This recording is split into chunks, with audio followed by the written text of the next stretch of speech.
பாஜக மாநில தலைவராக நயினார் நாகேந்திரன் போட்டியின்றி தேர்வு செய்யப்பட உள்ள நிலையில் பாஜக தலைவர் பொறுப்புக்கு நயினார் நாகேந்திரன் மட்டும் விருப்ப மனு அளித்துள்ளார். இவருக்கு மட்டுமே விருப்ப மனு தாக்கல் செய்ய கட்சி தலைமை அனுமதி வழங்கியுள்ளது. இதன் மூலம் தமிழ்நாடு பாஜகவின் 13வது தலைவராகும் நயினார் நாகேந்திரன் போட்டியின்றி அண்ணாமலை இடத்தை நிரப்ப உள்ளார் என்று பாஜக தரப்பில் தெரிவிக்கப்பட்டுள்ளது. பாஜக மாநில தலைவராக 10 வருடம் கட்சியில் இருக்க வேண்டும். ஆனாலும் அது அடையாள விதிதான், கட்டாய விதி கிடையாது. இந்த நிலையில் அண்ணாமலை நீக்கப்பட்டு அவருக்கு பதிலாக 8 வருடமாக கட்சியில் உறுப்பினராக இருக்கும் நயினார் அந்த இடத்தை பிடிக்க உள்ளார். 2023 அதிமுக பாஜக கூட்டணி உடைவதற்கான முக்கிய காரணங்களில் ஒன்றாக கருதப்படும் பாஜக தமிழக தலைவர் அண்ணாமலை தலைவர் பதவியில் இருந்து நீக்கப்பட உள்ளார். அதிமுக பாஜக கூட்டணி அமைவது கஷ்டம் என்று டெல்லி பாஜக இந்த முடிவை எடுத்ததாக கூறப்படுகிறது. 2026 சட்டமன்ற தேர்தலில் கட்சிகள் ஒன்றிணைந்து போராட வேண்டும் என்றால் கூட்டணி நெருக்கமாக இருக்க வேண்டும்.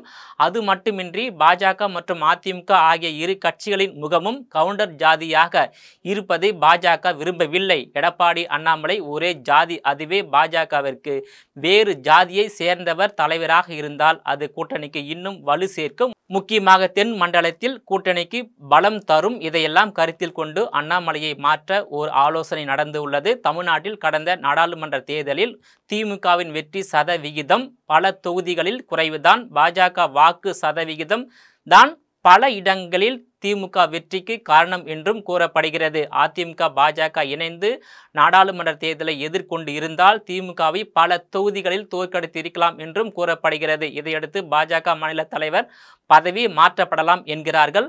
அண்ணாமலை, மத்திய உள்துறை அமைச்சர் அமித்ஷா, ஆடிட்டர் குருமூர்த்தி நயினாரை எதிர்த்த RSS சீக்ரெட் ஜாதி ரீதியிலான 2 கட்சியிலும் கவுண்டர்கள் இருந்ததால் அது கூட்டணிக்கு பலம் தராது. அதனால் தான் தென் மாவட்டங்களில் குறிப்பிட்ட ஜாதி பிரிவை சேர்ந்த நயினார் நாகேந்திரன் வந்தால் அது பாஜகவிற்கும் பலன், அதிமுக பாஜக கூட்டணிக்கு பலன் என்பதால் அவரை தலைவராக்க டெல்லி பாஜக முடிவு செய்துள்ளது. தென் மாவட்டங்களில் சரிவே பாஜக அதிமுக கூட்டணியின் தோல்விக்கு முக்கிய காரணங்கள் ஆகும். அதோடு நயினார் நாகேந்திரன் அதிமுகவுடன் நட்பாக செல்லக்கூடியவர். நயினார் நாகேந்திரன் தமிழ்நாடு சட்டமன்றத்தில் பாரதிய ஜனதா கட்சியின் தற்போதைய சட்டமன்ற கட்சி தலைவராக உள்ளார். மே 19, 2001 முதல் மே 12, 2006 வரை தமிழகத்தின் மறைந்த முன்னாள் முதல்வர் ஜெயலலிதா தலைமையிலான அமைச்சரவையில் அதிமுக சார்பாக தமிழக அமைச்சராக பணியாற்றியுள்ளார். அவர் ஜூலை 3, 2020 முதல் பாரதிய ஜனதா கட்சியின் தமிழ்நாடு துணை தலைவராக இருந்துள்ளார்.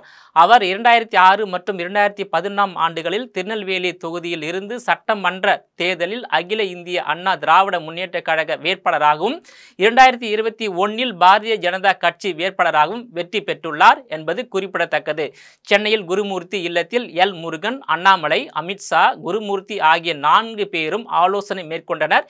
இதில் பாஜக மாநில தலைவராக நயினார் நாகேந்திரனை நியமனம் செய்வதில் RSS தயக்கம் காட்டி வருவதாக கூறப்படுகிறது. ஆனால் நயினார் நாகேந்திரனுக்கு ஆதரவாக மத்திய உள்துறை அமைச்சர் அமித்ஷா இருப்பதாக கூறப்படுகிறது. அண்ணாமலை உள்ளிட்டோர் நயினார் நாகேந்திரனுக்கு எதிராக பேசும் நிலையில் அமித்ஷா நயினார் நாகேந்திரனுக்கு முழு ஆதரவாக இருப்பதாக கூறப்படுகிறது. இதற்கு இடையே பாஜக அலுவலகம் வந்த நயினார் நாகேந்திரன் அலுவலகம் வாசலை தொட்டு வணங்கினார். இதையடுத்து பாஜக தலைவர் பொறுப்புக்கு நயினார் நாகேந்திரன் மட்டுமே விருப்ப மனு அளித்துள்ளதால் தமிழக பாஜக மாநில தலைவராக நயினார் நாகேந்திரன் நியமனம் செய்வதற்கான அறிவிப்பு விரைவில் அறிவிக்கப்பட உள்ளது குறிப்பிடத்தக்கது. நேயர்களை மீண்டும் இது போன்ற மற்றொரு நிகழ்ச்சியில் சந்திக்கிறேன். அதுவரையில் உங்களிடமிருந்து விடைபெறுவது நான் உங்கள் விஜயபாலன்.